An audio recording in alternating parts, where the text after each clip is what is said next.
Good morning, students. This is Agnesh Tripathi, your computer teacher, and my dear student, today we are going to discuss about lesson number 7, that is working with Flash. Working with layers, my dear students. What is layers? In our previous class, we have heard this name many while. Timeline, layers. These are some of the important features of our Flash CS3. My dear students, Flash is what? It's a package of Adobe. And with the help of Flash, we can create an animation. So let's talk what is the importance of this layer in creating for creating our animation. कैसे ये layer हमारे animation flash में क्या इसकी भूमिका है? चलिए बच्चों उसके बारे में हम लोग बात करते हैं. Before I start I will take a small example. छोटा सा एग्जाम्पल लूंगा आपको समझाने के लिए. बच्चों कभी रात के अंधेरे में गोल गोल आप लोग अगरबत्ती जला के घुमाए हो? It's dangerous my students. तो बिना पेरेंट्स के कंसर्न में आप लोग ये काम नहीं करोगे. बट घुमाओ, आप ये ऑब्जर्व करोगे कि ये जो अगरबत्ती है, एक अगरबत्ती है, जब आप उसको गोला गोला घुमाना शुरू करोगे, well you will start rotating it fastly simultaneously, then you will find that कुछ देर के बाद वो ऐसा लगेगा कि रेड कलर का सर्कल है जो आपके आंखों के सामने दिख रहा है. That is what animation. So what is the use of layer my students? Layer means वो एक भाग, एक एरिया जिसपे आपने एक एनिमेशन बनाया और उसके ठीक नीचे दूसरा लेयर है, तीसरा लेयर, चौथा लेयर, पांचवा लेयर, छठवां लेयर. इनफैक्ट अलग अलग लेयर्स पे अलग अलग एनिमेशंस बने हुए हैं. They are transparent but visible नहीं है. ओके, ट्रांसपेरेंट है मगर वो दिखेंगे नहीं. और वो जब साइमल्टेनियसली एक के बाद एक लेयर मूव करते हैं तो आपको लगता है कि एनिमेशन परफॉर्म हो रहा है, एक आदमी चल रहा है. That is the main concept of layer. Layer का ये मेन कॉन्सेप्ट है. फिर से एक बार पूछ लेते हैं. जैसे एक पे मैंने कुछ और बनाया, ये लेयर है मेरा, इसको मैंने कुछ और बनाया, ये हमारा कुछ और हो गया. फ्लैश पे ये तीनों है. तो क्या होगा? बारी बारी से पहले ये जाएगा, फिर ये जाएगा, फिर ये जाएगा. तो आपको लगेगा कि नहीं, वो ऑब्जेक्ट जो था वो मूव कर गया. That is the use of your layers in flash CS3. सो देखिए बात करते हैं हम लोग. Layers are like transparent sheet that can hold object and are stacked on top of each other. ठीक है, ये क्या है? हमारा एक ट्रांसपेरेंट शीट है, पारदर्शी शीट है. कैसा है ये? जो एक ऑब्जेक्ट को होल्ड करके रखता है और एक के ऊपर एक, they can stacked on each other, एक के ऊपर एक वो रहते हैं. Layer are useful while developing a very big animation. जब आपको एक बड़ा एनिमेशन बनाना होता है तो उसके लिए लेयर हमारा बहुत यूजफुल है. When you have to use a number of objects, it is always better to distribute the objects in different layers and it makes the work process much easier. जब आपको एक से अधिक ऑब्जेक्ट का use करना है उस एनिमेशन में, तो हम क्या करेंगे? अलग अलग लेयर में अलग अलग एनिमेशन को, ऑब्जेक्ट को रख देंगे, जिसकी वजह से मेरा काम कैसा हो जाएगा? आसान हो जाएगा, समझने योग्य हो जाएगा. आई कैन गेट कि इस लेयर पे मुझे ये ऑब्जेक्ट को प्लेस किया, मतलब इसका मुझे ये पहले से प्लानिंग रहेगा, ये काम करना है. दूसरे पे मैंने ये किया, ओ तुरंत आएगा दिमाग में, अच्छा इस लेयर पे मुझे ये काम परफॉर्म करना है. Layers allow you to organise the art work, animation and other elements of you movie. ठीक है, जो मूवी बना रहा है उस पर हम कौन सा आर्ट वर्क करने वाला है, कौन सा एनिमेशन बनाना है, कौन सा एलिमेंट लगाने वाला है उस मूवी का, वो सब अलग अलग लेवल पे डिस्ट्रीब्यूट होते हैं.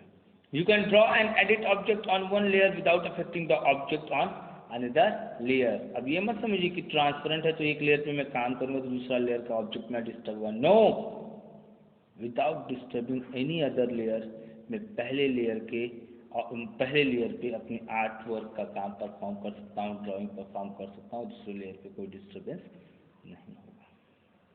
Although you can activate one layer at a time, but you can select more than one layer at once.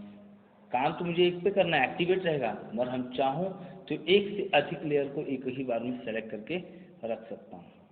You can add numbers of layers, hide and lock layers, change the position of layers, delete layers and even customize the layers as well. तो आप layer के साथ क्या क्या काम perform कर सकते हो? One, I can add a number of layers, जितना मैं चाहूँ उतने लेयर्स को ऐड करा सकता हूँ एक एनिमेशन में। दूसरा, हाइड एंड लॉक लेयर्स, हम चाहें तो लेयर्स को हाइड भी करा सकते हैं, हाइड मीन्स छुपा देना, और लॉक का मीन्स अब कोई भी उसमें चेंज नहीं कर सकता, वैसा लॉक लगा था। Change the position of a layer, मैं चाहूँ तो उसका पोजीशन भी चेंज कर सकता हूँ। डिलीट लेयर, मैं चाहूँ तो उस लेयर को डिलीट कर सकता हूँ। And even customise the layers as well, चाहूँ तो उनमें किसी भी तरह का कस्टमाइजेशन में चेंज ला सकता हूँ। When you add an object in a layer, the file size increases. जैसे ही आप लेयर, एक नॉर्मल लेयर का जो साइज होगा वो मान लीजिए 4 KB है, तो जैसे ही आप उसमें प्लेस करने जाएंगे, ऑब्जेक्ट लगता हुआ शुरू करेंगे, आप देखेंगे उसका साइज जो है वो ऑटोमेटिक बढ़ता है, क्योंकि उस ऑब्जेक्ट के साइज को भी वो ऑक्यूपाई करता है। The standard view of layer is as shown in figure given below. This is your standard view of a layer, और लेयर से संबंधित यहाँ पे कामों के में स्टैंडर्ड व्यू है। So this is your homework student. You have to draw Adobe Flash CS3 layers displaying layers component in your computer notebook. Next, selecting a layer. How you will select a layer? Okay. To make a layer active, ठीक है, आपको layer को जिंदा करना है, जिस पे काम करना है, एक्टिव करना है। You either select the layers in timeline or select a stage object in the layer. आप या तो लेयर को सेलेक्ट करेंगे कहाँ, टाइम्स में, या तो फिर select the stage object in a layer, ठीक है, स्टेट ऑब्जेक्ट को सेलेक्ट करेंगे जो लेयर में अवेलेबल है। Okay,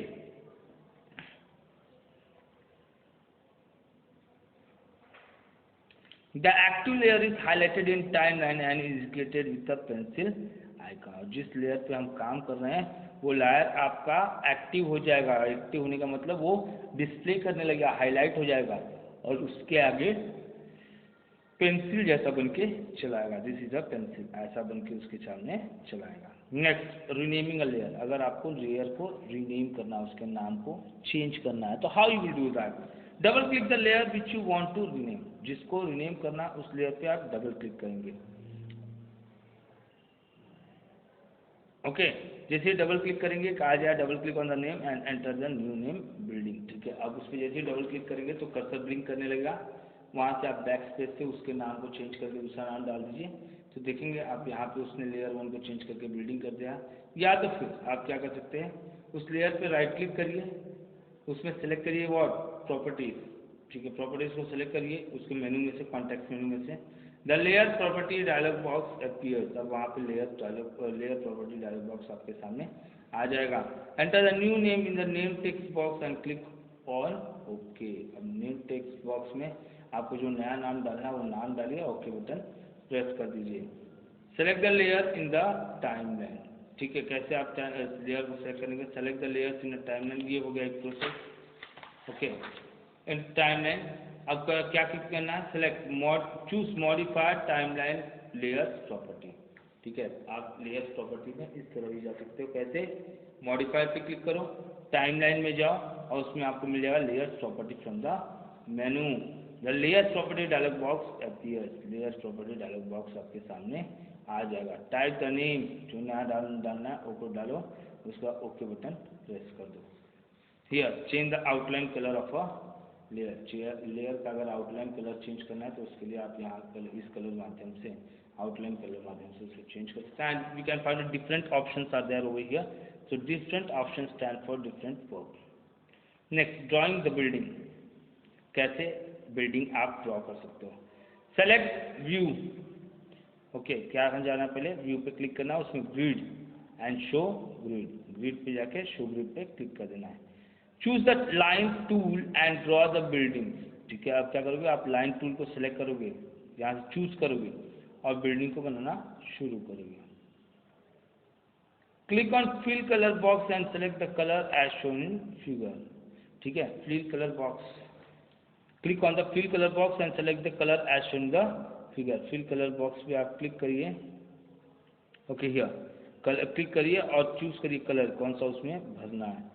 choose the paint bucket tool and click inside the building. ठीक है, अब वहाँ पे आप पेंट बकेट टूल को क्लिक करिए, कलर चूज करिए, उसका इनसाइड द बिल्डिंग पे आप इसको पुट करते जाइए। जो बॉर्डर के अंदर जो भी चीज़ें हैं सब उस कलर पे डिस्प्ले होने शुरू हो जाएंगे। Next, adding new layer. How you will add a new layer to a flash CS3। To add a layer do one of the following. ठीक है, इनमें से कोई एक काम कर सकते हो टू ऐड अ लेयर। पहला, click on insert layer button at the bottom of the timeline. ठीक है, इंसर्ट लेयर ये वाला ऑप्शन जो बॉटम में अवेलेबल होता है दाहिने साइड में, सॉरी हाँ दाहिने साइड में, yes yes, okay, they are available on the bottom of the timeline. Timeline के बॉटम में अवेलेबल होते हैं। और click on select insert timeline and layer. ठीक है, यहाँ पे आप इंसर्ट में जाएंगे, वहाँ पर टाइमलाइन मिलेगा, उसमें आपको लेयर मिलेगा, तो नया लेयर ऑटोमेटिकली एडजस्ट हो जाएगा। Next, the new layer appears above the selected layers and it becomes the active layer। जो लेयर को सेलेक्ट करने वाले हो उसके ऊपर ऑटोमेटिकली न्यू लेयर आ जाएगा और that become the active layer. Double click on the layer name, type sky as the new name of the layer and press enter key. ठीक है, डबल क्लिक करिए उस लेयर पे और नाम लिखिए क्या, स्काई। ठीक है, एंड प्रेस दी एंटर की, वैसे रीनेम आपका हो जाएगा। Next, my students, create the sky. How you are going to create the sky? Building तो बना लिया, कैसे स्काई बनाओगे? Make sure that sky is the active layer and if it is not active then click on the layer name to make it active। समझ जाइए कि आपका sky जो है वो एक्टिव लेयर है और अगर नहीं है तो क्लिक करके उसे एक्टिव बना लीजिए। Select the rectangle tool। rectangle tool को सिलेक्ट करना है टूल्स पैनल में से। Okay, draw sky by using the blues as stroke and fill colour. ठीक है, अब स्ट्रोक कलर लेना है। ठीक है, और उसमें जाके यहाँ पे ब्लू कलर को सिलेक्ट करके उसमें पुटअप कर देना है। Choose windows colour mixture to display the colour panel. ठीक है, क्या करना है, चूज विंडो पे आपको क्लिक करना है, विंडो टैब पे, and from that you have to select colour mixture option. ठीक है, कलर मिक्सचर ऑप्शन पे क्लिक करेंगे to display the colour panel. ठीक है, कलर पैनल में जहाँ पे अलग अलग कलर्स को रखा गया है। Select linear fill style from the type drop down list in colour panel. यहाँ पे आपको क्या करना है, लीनियर को फिल स्टाइल को सिलेक्ट करना है। कहाँ से, फ्रॉम टाइप ऑप्शन मिलेगा, कहाँ से, जो कलर पैनल का ड्रॉप डाउन था वहाँ से। Double click on the left and right colour markers and set the color as light blue and dark blue respectively। क्या बोला है यहाँ पे, डबल क्लिक किस पे करना है, on the left and right colour markers. ठीक है, राइट और लेफ्ट कलर मार्कर्स पे डबल क्लिक करिए and set the colour as light double and dark light blue and dark blue respectively. अब वहाँ पे आप लोग सेलेक्ट करेंगे क्या, लाइट ब्लू और डार्क ब्लू, ऐसे रेस्पेक्टिवली बारी बारी से। Next my student, select the paint bucket tool. ठीक है, पेंट बकेट टूल को सिलेक्ट करना है and click inside the rectangle the rotate the shape, select free transform tool and click on the rectangle. ठीक है, अब वहाँ पर जाके अपने पेंट बकेट टूल से वहाँ से 4 कर लीजिए। अगर आपको शेप को रोटेट करना है तो आप क्या करोगे, यहाँ पे फ्री फॉर्म टूल से क्लिक करके और रेक्टेंगल को रोटेट करा सकते हैं। Define select modified transform rotate 90°। ठीक है, आप इसके माध्यम से भी अपने ऑब्जेक्ट को रोटेट कर सकते हैं, यहाँ पे ऑप्शन दिया हुआ है। Next my students, drag the middle handle to extend the rectangle horizontally. ठीक है, मिडल एंगल को आप क्या करोगे, ड्रैग करोगे ताकि वो हॉरिजॉन्टली एडजस्ट हो सके, adjust the corner handle of the sky according to the stage size. ठीक है, स्टेज साइज के हिसाब से कॉर्नर हैंडल को आप एडजस्ट करेंगे।